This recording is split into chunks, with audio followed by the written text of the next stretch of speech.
Mommy Track Daddy Whispers podcast is now called Birthagni podcast.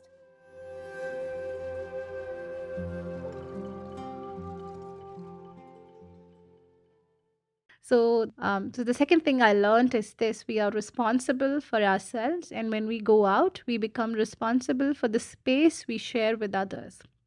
We are not responsible for others, but the space we share with them. We are responsible for that. So we have to be very, very careful about how we are speaking about birth today.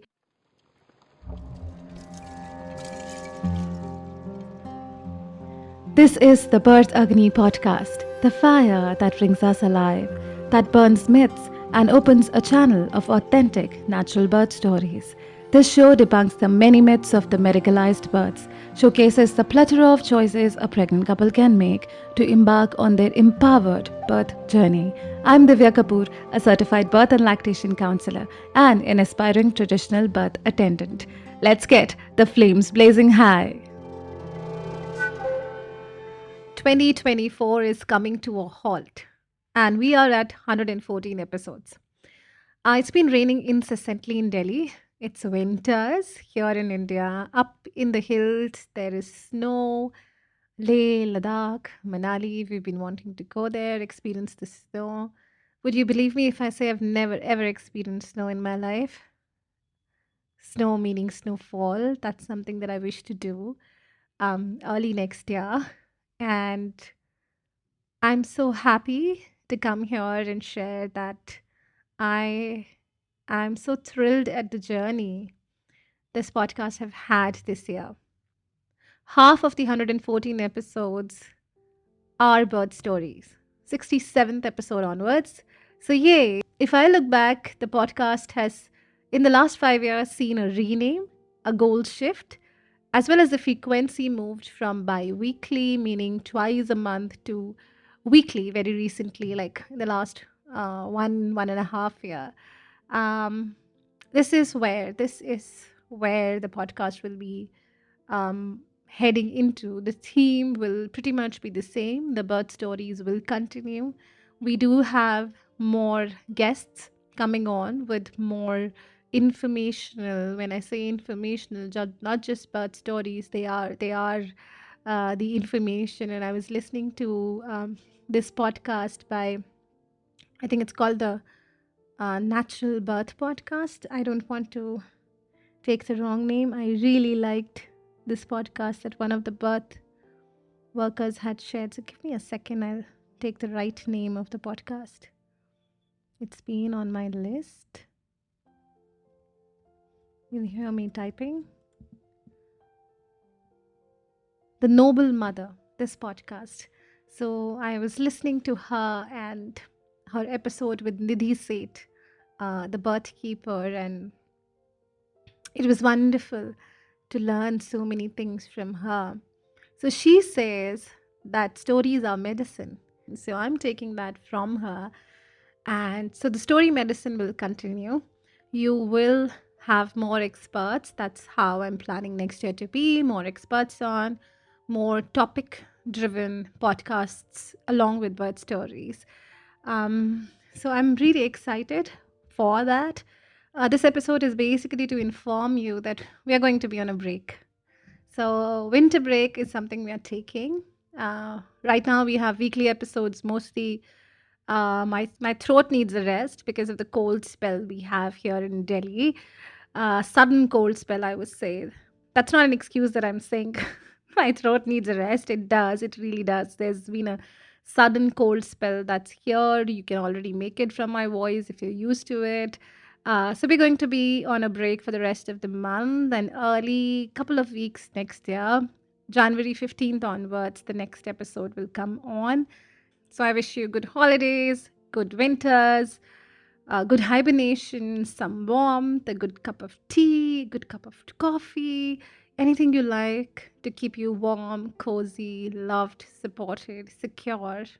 Anything that makes your heart feel warm and energetic through the cold spell as the spring comes in the next year. Meanwhile, I would definitely love if you guys take time to send me what topics would you like us to cover. We've already spoken at length on inductions through birth stories as well as informational episodes. There's been preeclampsia, there's been small for gestational age babies, there's been big babies, obstetric emergencies that may not be real emergencies in certain cases. That's a range of normal. We've all discussed that with experts, with my teacher as well, KL Good. And still, I think there's so much that I'll be able to cover for you, and we'll be able to dig deeper and get the right guests for you to have more information. So, if you're a birth worker here in India that is listening to the podcast, if you are a mother, if you are somebody who's planning on a pregnancy, what do you wish for us to cover? So, please send that in. You can write to me at admin, ADMIN, at birthagni.com. I will link that in the show notes, or you can simply Gmail me at birthagni, BIRTHAGNI, at gmail.com. You can write to me informally, however you like. Please do that. I am collecting topics. We already have 2 to 3 episodes which have been recorded that will start running from 15th January onwards. One is with an IBCLC, one of the first IBCLCs and one of the pioneering birth workers in India, Effat Yasmin ma'am. So that's their slated for 15th of January. So I look forward to you sending me your inputs, feedback, topics is what really I'm looking for at the moment. To tell you about my personal journey along the way this year in supporting physiological sovereign births, I moved from being an apprentice to supporting women one on one, families one on one. So that has been a transformative shift for me this year, and I'll remember this year for that. So, very grateful for everything, and hopeful that, however, wherever journey the path takes me, I'm open for it to take me anywhere, um, whichever direction God wants me to be on, whichever path the God wants me to be on, I'm in for that. And I hope whatever it needs me to learn along the way, I will. This year has also been incredible in terms of my exercising. I am a certified yoga trainer, prenatal yoga trainer, and do give classes at home. They also were better this year. There were more people coming in because I started this only last year. So that has been a good update. I upscaled from last year. So that's been good. I've also been exercising. I've been training in the gym. I've been weight training better. I've been eating well, which was one of the agendas for this year. And my family has come along a 360-degree the perspective, on their perspective for home births. So that has also been one of the transformational shifts that I've seen. And I'm, again, really grateful for all of this. There's so much to say about this place of being authentic, about who I am in this birth journey. We all have to learn to be our authentic selves and also realize our authentic selves, because sometimes our behavioral learnings are very different from who we've been, because our childhood does not give us enough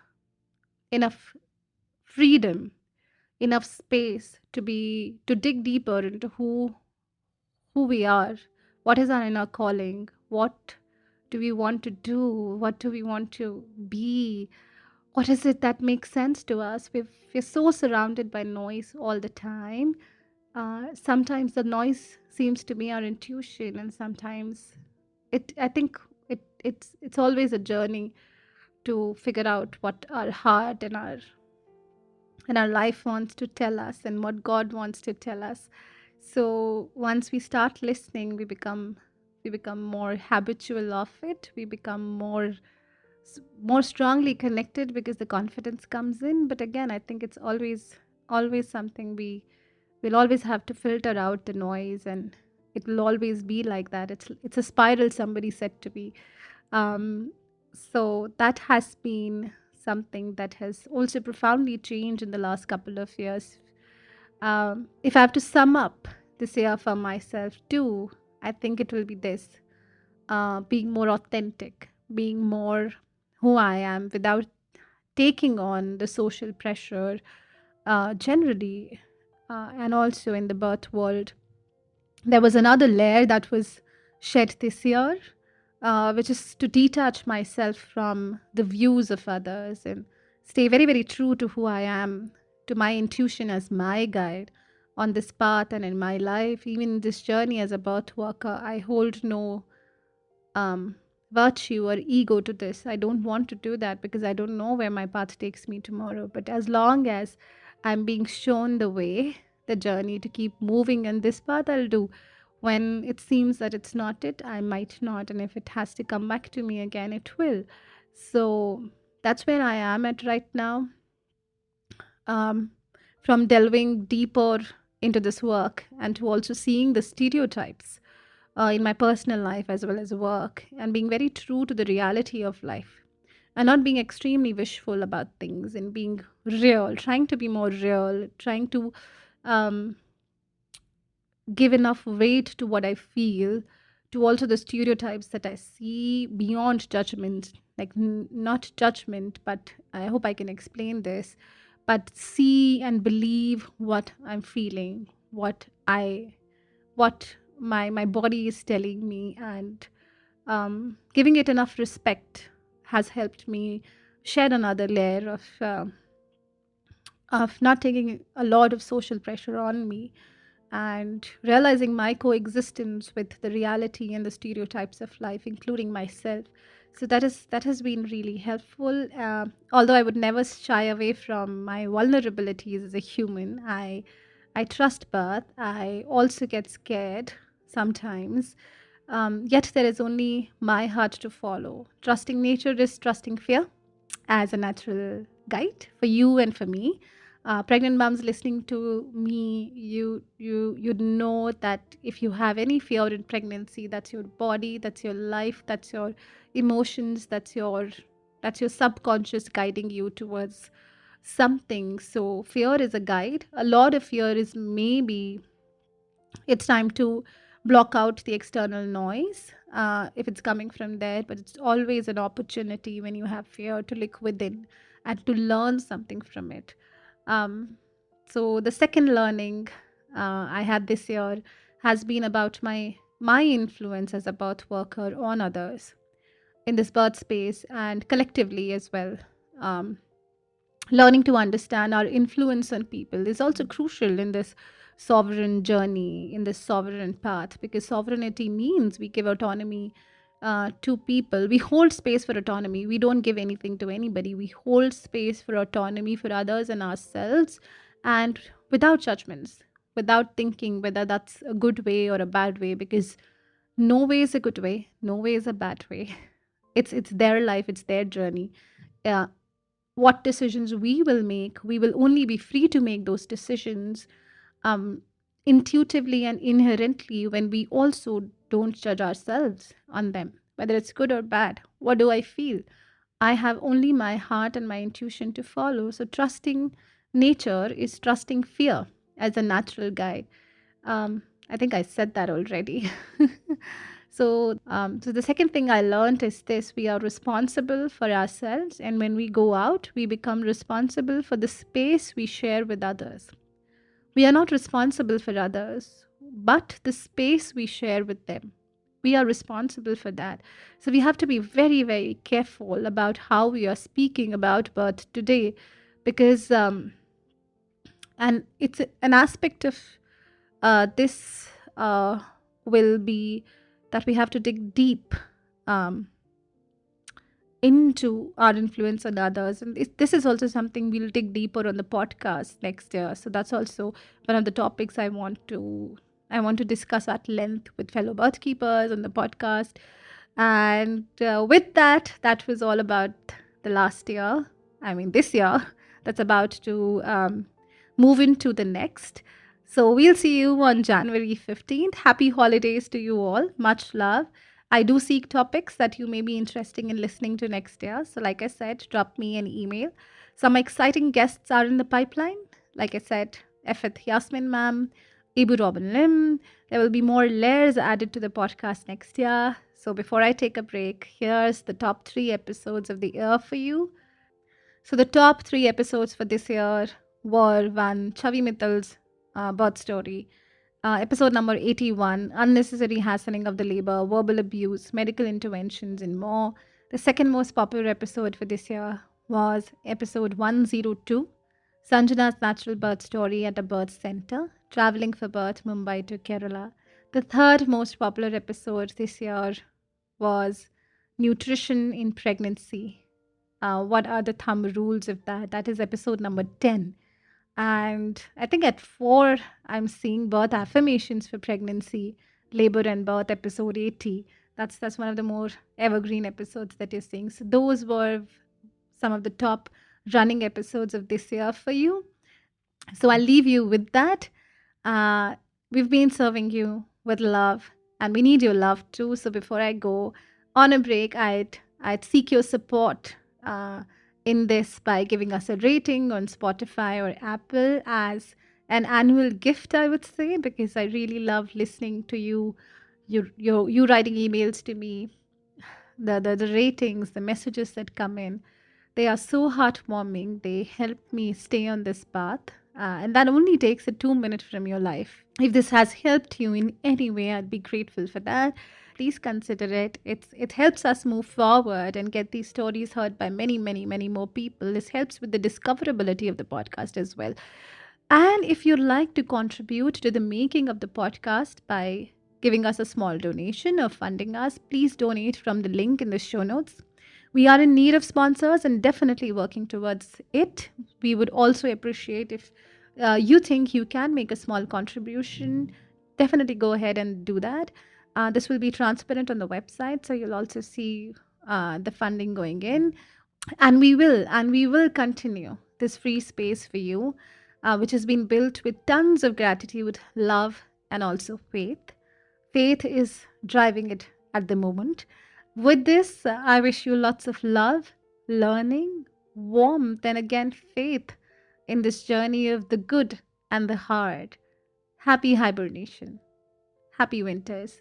See you from the 15th. Much love.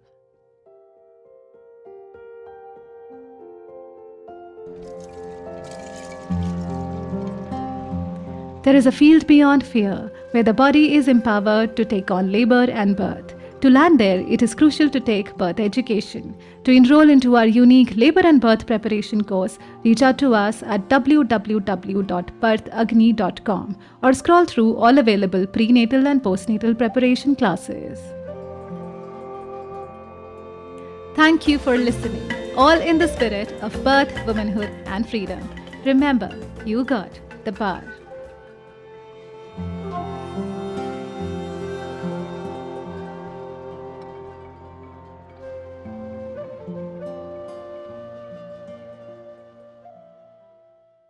This podcast is about physiological birth and does not offer or claim to provide medical knowledge or diagnosis.